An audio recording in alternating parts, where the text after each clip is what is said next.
अस्सलाम वालेकुम and welcome students. आज हम पढ़ेंगे नहीं फ़िलहाल।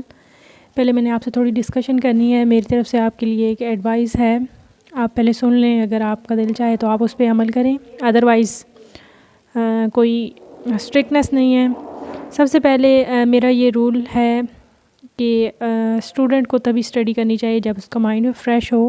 अगर उसका माइंड फ्रेश ना हो तो वो कोई ऐसी एक्टिविटी करे जिससे उसका माइंड फ्रेश हो और फिर वो स्टडी करे। तो मैंने आप सब के लिए एक प्लेलिस्ट इंट्रोड्यूस करवाई है जिसमें वीडियोस अपलोड की गई हैं। वो थोड़ी आपकी आउटिंग हो जाएगी। उसमें स्पेशली एक ASMR वाली वीडियो है जिसमें परिंदों की आवाज़ें भी हैं और नेचुरल ब्यूटी भी है, और वो स्पेशली मेरे स्टूडेंट्स के लिए है। तो आप जाएं और विज़िट करें, लिंक भी मैं डिस्क्रिप्शन में ऐड कर दूँगी।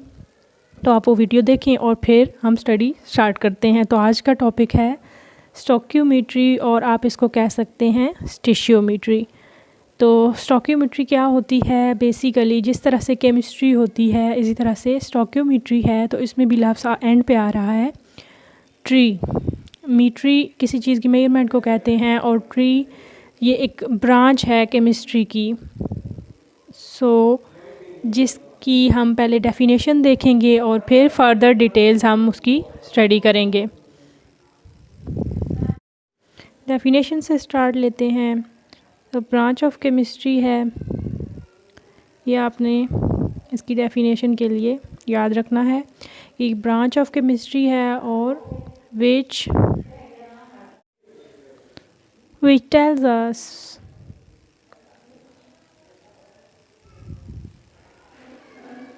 किसके बारे में ये हमें बताती है, यानी इसमें हम क्या स्टडी करते हैं। टेल्स अस द क्वांटिटेटिव, यानी कि किसी चीज़ की क्वांटिटी के बारे में ये हमें बताती है। क्वांटिटेटिव रिलेशनशिप, यानी कि दो चीज़ों के कंपैरिजन में जो क्वांटिटेटिव कंपैरिजन होगा वो हमें बताएगी, रिलेशनशिप बताएगी between reactants and products. So reactants and products किस में होते हैं? केमिकल इक्वेशन में होते हैं। तो products in a balanced chemical equation. तो ये ब्रांच है जिसमें हम स्टडी करेंगे quantitative relationship between reactants and products in a balance chemical reaction. उसके बाद किस तरह के रिलेशनशिप्स हो सकते हैं? मैस रिलेशनशिप भी हो सकता है कि बैलेंस केमिकल इक्वेशन के अंदर हमने डिफरेंट जो रिएक्टेंट्स हैं या प्रोडक्ट्स हैं उनके मैस रिलेशनशिप बताने हैं। उसके अलावा मैस मोल रिलेशनशिप भी इसमें हम डिस्कस करेंगे, और उसके अलावा मोल मैस रिलेशनशिप भी हम इसमें डिस्कस करेंगे, और मैस वॉल्यूम रिलेशनशिप भी डिस्कस करेंगे।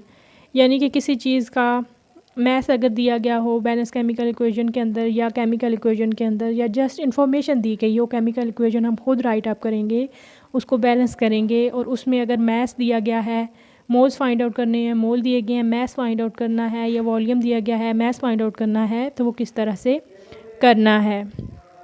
इसके बाद हम कुछ फर्दर डिटेल देखेंगे। एक यहाँ पे एक सॉल्व करेंगे हम न्यूमेरिकल, जिससे हमें आइडिया हो जाएगा कि किस तरह के रिलेशनशिप्स हम स्टोकियोमेट्री में डिस्कस करते हैं। नंबर ऑफ़ ग्राम्स अगर K2SO4 के हमें कहा जाए कि हमने फाइंड आउट करने हैं, और इसी तरह से H2O के भी नंबर ऑफ़ ग्राम्स हमें कहा जाए कि हमने फाइंड आउट करने हैं, मतलब कि मैस फाइंड आउट करनी है। और जो इन्फॉर्मेशन प्रोवाइडेड है वो है 14 ग्राम ऑफ KOH। यानी कि अगर किसी कंपोनेंट का हमें मैस दे दिया जाए और कहा जाए कि किसी दूसरे कंपोनेंट का फाइंड आउट करें और उसका आपस में रिलेशनशिप भी बताएं, तो वो हम अभी डिस्कस करेंगे। इसी तरह से H2SO4 और KOH को इधर बताया गया है कि ये रिएक्टेंट्स हैं और K2SO4 H2O प्रोडक्ट्स हैं। तो ये दोनों प्रोडक्ट्स हैं और इनकी मैस हमने फाइंड आउट करनी है, और number of molecules of H2O भी कहा गया है कि फ़ाइंड आउट करने हैं। सो दो चीज़ें फ़ाइंड आउट करनी हैं, मैस फाइंड आउट करनी है और number of molecules find out करने हैं। इसी दौरान हम मोल्स भी फाइंड करेंगे, क्योंकि बाज़ दफ़ा मोल्स के बाद हम मैस इन ग्राम निकाल सकते हैं। अगर मैस इन ग्राम हमें दी हुई हो तो हम नंबर ऑफ़ मोल्स कैलकुलेट कर सकते हैं। तो हम इसमें देखेंगे कि कौन सी इंफॉर्मेशन हमें प्रोवाइडेड है और कौन सी हम निकाल सकते हैं। पहले तो हम एक केमिकल इक्वेशन इस इंफॉर्मेशन को देखकर एक केमिकल इक्वेशन जो है वो लिखेंगे और फिर उसको बैलेंस करेंगे और फिर देखेंगे कि किस तरह से हमने मैस रिलेशनशिप, मैस मोल रिलेशनशिप और इस तरह से ये चीज़ें सॉर्ट आउट करनी हैं।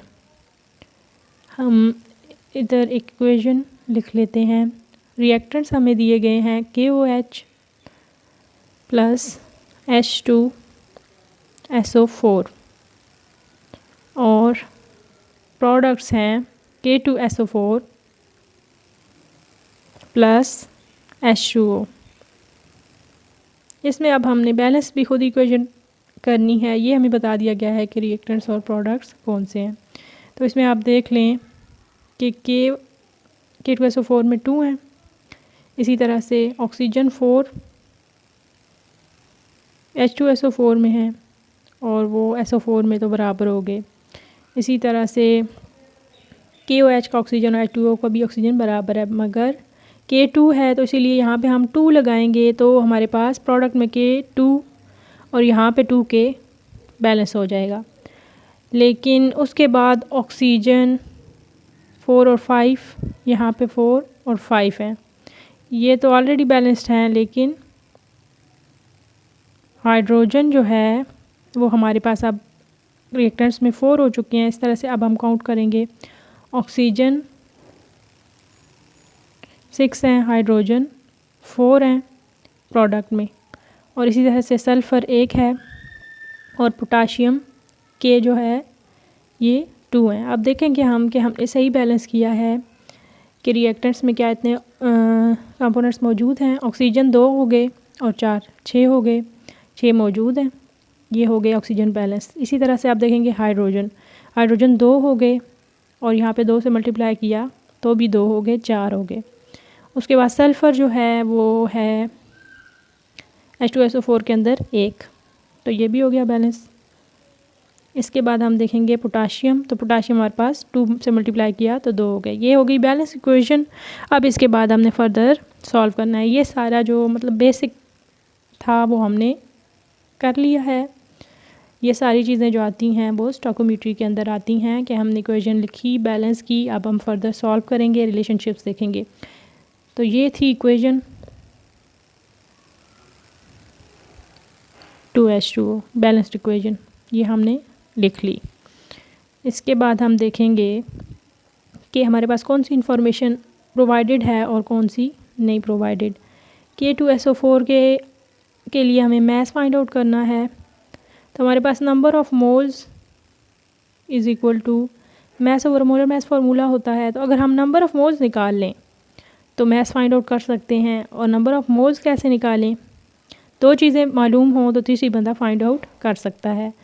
तो यहाँ पे हमारे पास नंबर ऑफ़ मोल्स भी नहीं है, मैस भी नहीं है, तो हम तीसरी चीज़ नहीं फाइंड आउट कर सकते। तो एक चीज़ हमें पहले फाइंड आउट करनी पड़ेगी। मैस डायरेक्टली नहीं फाइंड आउट हो सकती, तो हम नंबर ऑफ़ मोल्स इसके K2SO4 के फाइंड आउट करेंगे। कंपैरिजन मेथड से फाइंड आउट करेंगे, KOH के साथ कंपैरिजन करेंगे, रेशियो K2SO4। तो 2 KOH थे, हमें मिला क्या, 1 K2SO4, तो 2 मोल्स 1 में कन्वर्ट हो गए। अगर हमारे पास 1 KOH होता तो हमारे पास कितने 0.5 K2SO4 आ जाते। लेकिन अभी यहाँ पे जो वैल्यू है मोल की वो हमारे पास नहीं है KOH की, जो स्पेसिफ़िक वैल्यू है। ये तो जस्ट हम अज्यूम कर रहे हैं कि अगर ऐसा होता तो ये हो जाता। तो इसकी हम पहले फ़ाइंड आउट करेंगे नंबर ऑफ़ मोल्स, क्योंकि इसकी मैस दी गई है 14 ग्राम्स, तो हम इसके जो नंबर ऑफ़ मोल्स हैं वो फाइंड आउट कर सकते हैं। तो इसके जो मैस है वो हमारे पास अवेलेबल है यहाँ पे, तो ये विजिबल नहीं है आपको, इसको नीचे लिख लेते हैं। इसकी मैस अवेलेबल है वो है 14 ग्राम। तो 14 ग्राम मैस हो गई KOH का मोलर मैस। हम यहाँ पे लिख के तो number of moles find out कर सकते हैं, फिर कंपैरिजन से हम K2SO4 के नंबर ऑफ़ मोल्स निकाल लेंगे। तो यहाँ पे number of moles is equal to 14 over KOH का मोलर मैस है 56। सो इसको डिवाइड करें तो हमारे पास आ जाएगा 0.25। ये नंबर ऑफ़ मोल्स हो के KOH के। तो हम देख रहे हैं कि पहले हाफ़ होता जा रहा था इसका जो अमाउंट था K2SO4 का, तो अभी 0.25 का हाफ़ हो जाएगा तो हमारे पास आ जाएंगे K2SO4 के, क्योंकि ये हमने बैलेंस केमिकल इक्वेशन से देखा है कि 2 KOH से 1 K2SO4 बना था, इसलिए 1 से 0.5 बनेगा और 0.25 से 0.125 मोल K2SO4 बनेंगे। तो हमारे पास नंबर ऑफ़ मोल्स आ गए K2SO4 के। तो अब नंबर ऑफ़ मोल्स जब हमारे पास अवेलेबल हैं, मोलर मास भी हमें K2SO4 की कैलकुलेट हम कर सकते हैं पोटाशियम, सल्फ़र और ऑक्सीजन के मासेस लिख के और उनको 2 और 4 से मल्टीप्लाई करके ऐड अप करके हम मास लिख सकते हैं। सो हम फाइंड आउट करेंगे अब इसकी मास। सो 2 चीज़ें पता हों तो तीसरी हम फाइंड आउट कर सकते हैं। तो 2 अब हमें पता चल गई हैं। क्या? एक मोलर मास कैलकुलेट हम कर सकते हैं इस तरह से, इनके जो भी नंबर हैं वो लिख के और ऐड अप करके। मोलर मास कैलकुलेट करने का जो फार्मूला है वो फर्दर आपको मैं अपकमिंग वीडियो में एक्सप्लेन कर दूँगी। तो 174 इसका आ जाएगा मोलर मास। मोलर मास हमने फार्मूले में लगा देना है। तो 0.125 जो है मोल्स है, मास ओवर मोलर मास है 174। जो चीज़ एक साइड पे डिवाइड हो रही होती है उसको दूसरी साइड पे हम मल्टीप्लाई कर सकते हैं।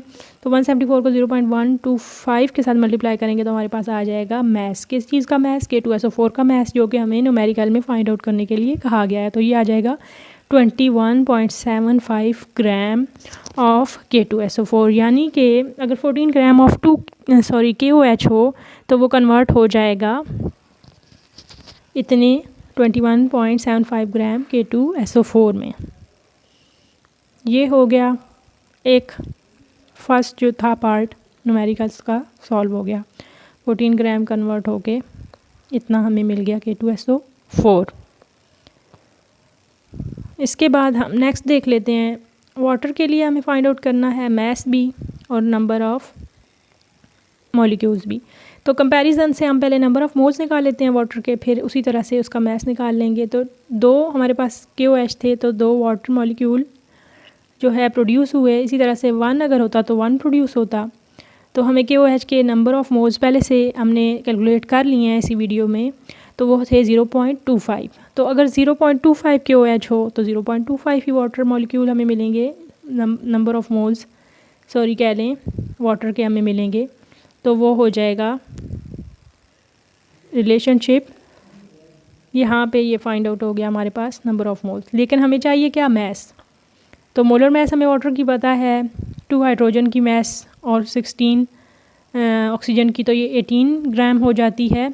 तो इसको अगर हम मल्टीप्लाई कर दें 0.25 के साथ तो हमारे पास मास आ जाएगी, जिस तरह से हमने पहले K2SO4 के नंबर ऑफ़ मोल्स से उसकी मास कैलकुलेट की है। तो 0.25 is equal to mass over molar mass क्या है 18 वाटर की, तो 18 को हम कर देंगे दूसरी साइड पे मल्टीप्लाई, तो मास आ जाएगा 0.25 multiply by 18 is equal to 4.50 gram. ये आ गया 4.50 ग्राम वाटर का मास। अब 2 चीज़ें हमने फाइंड आउट कर ली। अब थर्ड पार्ट है कि नंबर ऑफ़ मॉलिक्यूल्स आपने वाटर के फाइंड आउट करने हैं। तो नंबर ऑफ़ मॉलिक्यूल्स के लिए क्या हम करते हैं? नंबर ऑफ़ मोल्स मल्टीप्लाई करते हैं एवोगैड्रोस नंबर। तो नंबर ऑफ़ मोल्स हमें पहले से वाटर के पता हैं, जो कि 0.25 आए थे, कंपैरिजन मेथड से हमने निकाले थे। तो नंबर ऑफ़ मॉलिक्यूल्स को हम मल्टीप्लाई कर देते हैं वाटर, नंबर ऑफ़ मॉलिक्यूल्स हमें चाहिए वाटर के, तो नंबर ऑफ़ मोल्स को हम मल्टीप्लाई कर देते हैं एवोगैड्रोस नंबर के साथ। तो हमारे पास क्या जाता है? वैल्यू आ जाती है number of molecules of water की। तो 0.25 जो था वो नंबर ऑफ़ मोल्स थे वाटर के, जो ऑलरेडी हमने कंपैरिजन मेथड से कैलकुलेट किए थे, उसको मल्टीप्लाई कर देंगे एवोगैड्रोस नंबर के साथ और हमारे पास आ जाएगी वैल्यू मॉलिक्यूल्स की। ये थी आज की video. Thanks for watching the video. आपने एडवाइस पे ज़रूर गौर करना है और अगर चैनल पर नए हैं तो चैनल को सब्सक्राइब करें ताकि आने वाली तमाम वीडियो